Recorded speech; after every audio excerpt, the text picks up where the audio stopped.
the Native American sort of philosophy on how to interact with nature. And we kind of, even like from a young age, like we're 5 or 6 and we're like admonished, we'd like see new apartment buildings going up and be like, deforestation, like hate this, like genuinely. But then like our mom would be like, okay, y'all, like people need places to live, like, and we'd be like, no, forest, which honestly, like I think is valid. But yeah, so I just really grew up with like a strong basis in a value of like natural systems and kind of not really seeing the human takeover of the world and like development and like just not as a good thing.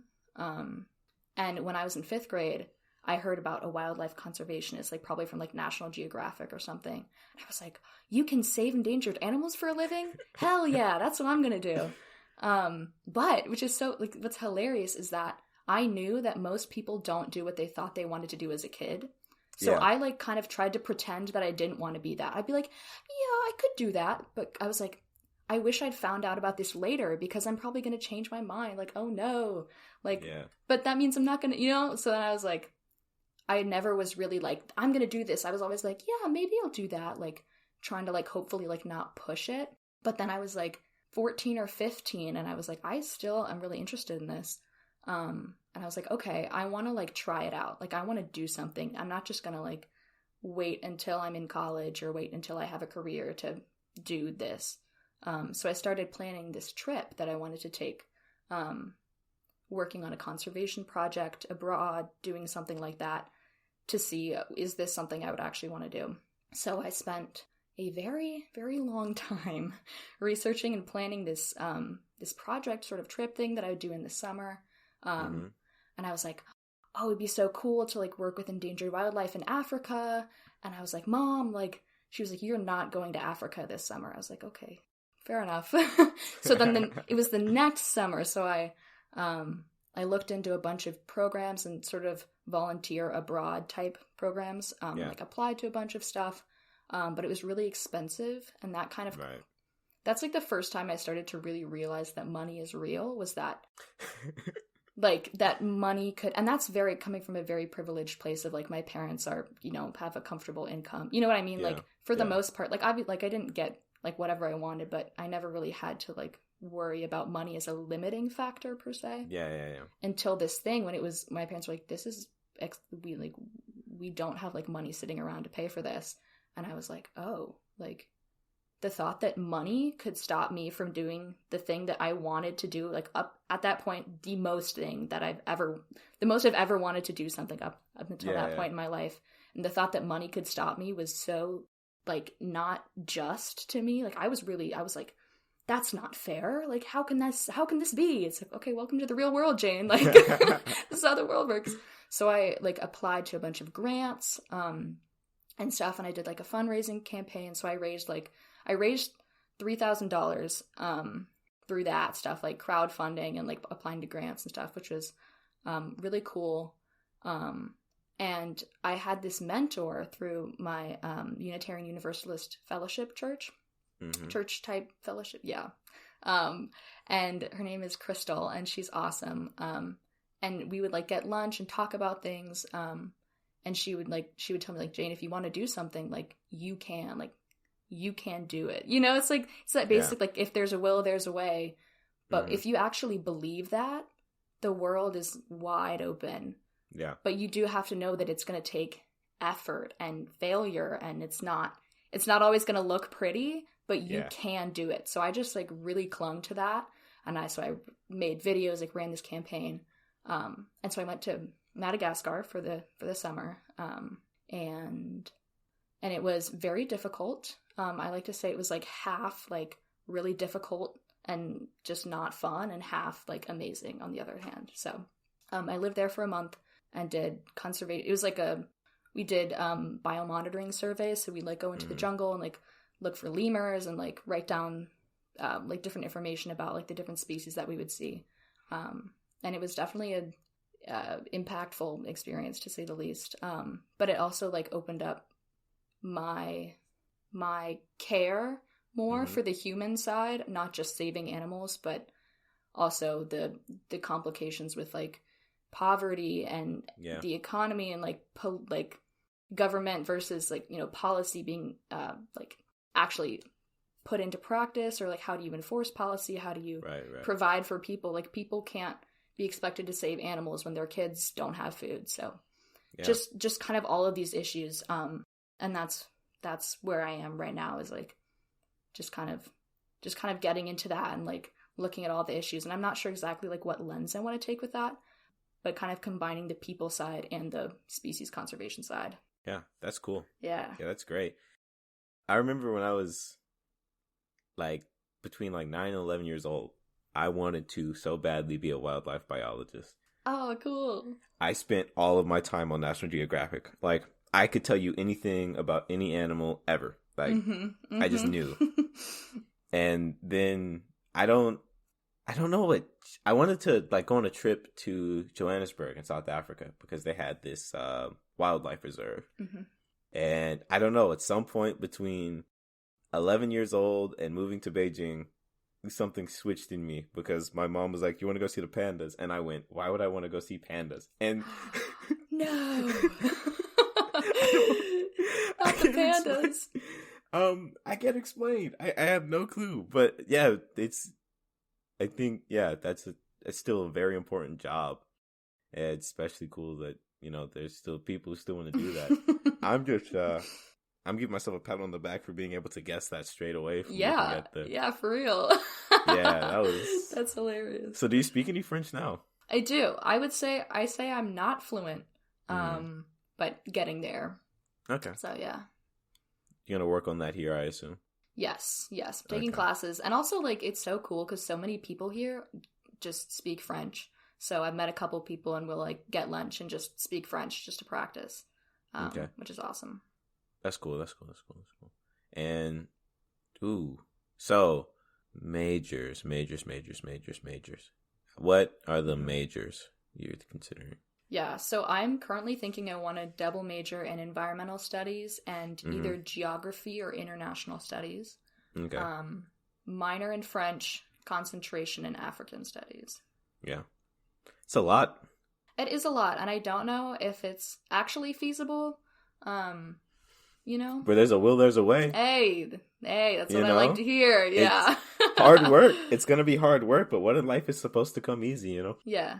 And even if I can't get that on paper, do you know what I mean? Like on paper that I did all that, I just want to take classes about those 4 things, you know? Yeah. So. And yet, like, the degree is the degree, but with the type of work that you're doing, especially, if you say, hey, I know about this, I'm going to do it, no one's going to go, see, but you're missing this environmental studies degree. Right. Yeah. Yes, so true. Oh, but you didn't take that one more class to get that. Yeah, exactly. No, they'll be ecstatic to go, you know, oh, you worked in Madagascar over or something? Right. Yeah, we'll take you. We'll take you. We'll teach you what you need to know. Yeah. So, there's always possibilities. I was talking to someone, I can't remember, and I was just saying that sometimes the work you do is significantly more important than the classes. Like, levels above the classes. Because at the end of the day, we're here to learn things about stuff we want to do later. So if we can just do the stuff now. Yes. You know? Yes. So true. And I think I've heard that from a lot of people, professional people who will say, I'll ask them, if you were to hire someone, what are you looking for?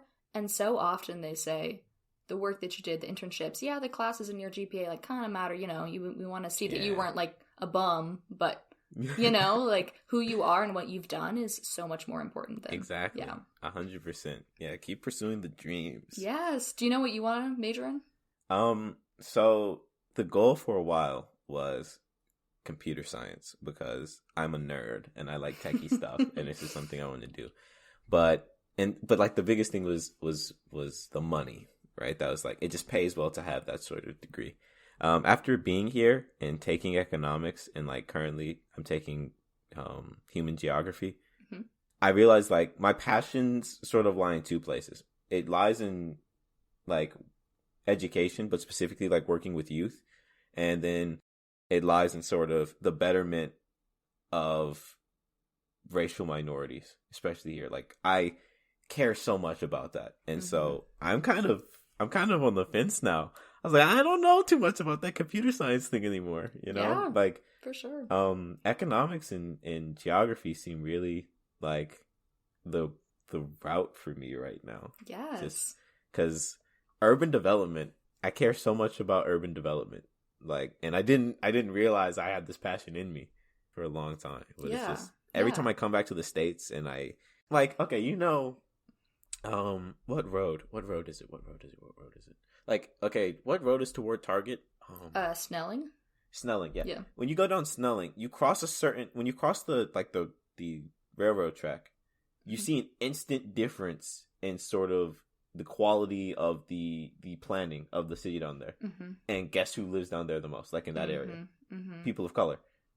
And so, like, I see that and I'm like, excuse my language, y'all just let this get to shit. Mm-hmm. Y'all kind of just left this here. Mm-hmm. And so, yeah, no, that was like, yeah, I don't like this, you know, I want to do more for this. And I think, I think any career, honestly, I think humans need to have service as their, I think a lot of people are passionate about service, even if they don't know it. Like, I think, like, no matter what interest you're in, I think you can use that to serve people.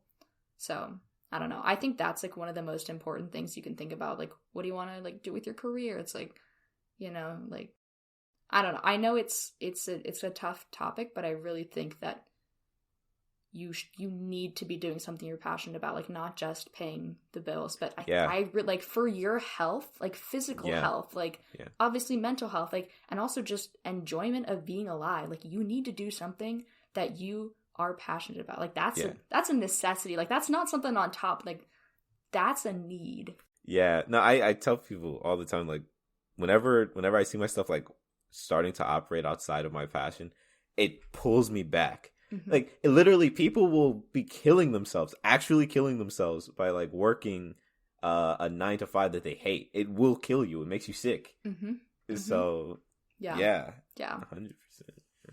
That's crazy. So one more thing I want to sort of talk with you about, because I don't get this at all. You mentioned it. I've never heard of it before. Yes. What is it? Utilitarian universalism? It is. Or Unitarian? I don't. Yes, Unitarian. Utilitarian. Okay, utilitarian. I knew I said something wrong there. So, Unitarian Universalism. I was actually telling a friend about it last night. So, it is a religion. Okay. And its roots were in Christianity, like Unitarianism meaning belief in one God, and Universalism meaning belief that everyone goes to heaven and there is no hell. Okay. Those two, like, Christian things merged and made Unitarian Universalism. Okay. But it's not Christian now. And it's very sort of transcendentalist. Like, our sort of like Jesus figures are like Ralph Waldo Emerson and like Henry Thoreau, like Walden Pond type people, like very, very nature and solitude kind of. Almost, I mean, we call it a hippie church, to be honest. But I was about to say, that sounds like a lot of naturalism. Yeah, and so today it's a religion with no beliefs. So you can believe whatever you want, but we have shared values. Okay. So there's 7 principles, which are, I don't know them off the top of my head, but I know a couple. The first one is the inherent worth and dignity of every person. Mm-hmm. There's also, like, the use of the democratic process in society at large, free and responsible search for truth and meaning, etc. And the last one is the interdependent web of life of which we are all a part. So, basically, it's like, so you can believe whatever you want. You can believe in God. You can not believe in God. You could believe in spiritual energy. You could be atheist. You could be Jewish. You could be Buddhist. You can believe whatever you want, but the focus is on there's shared values of basically being a good person. So, like, what a service might look like is, like, you know, lots of singing and stuff. And we kind of borrow from all the different traditions. So, like, we have some Jewish tradition-based songs and, like, some Christian hymnal songs and some, like, we celebrate Kwanzaa and we celebrate Hanukkah, we celebrate Christmas. Like, we just kind of, like, celebrate all of a little bit of everything. And the sermons, I don't know what you call them. They're often, like, social justice based. So we'll talk about, like, social issues, immigrants, Black Lives Matter, etc. Or like gratitude. Like we'll have a sermon on like gratitude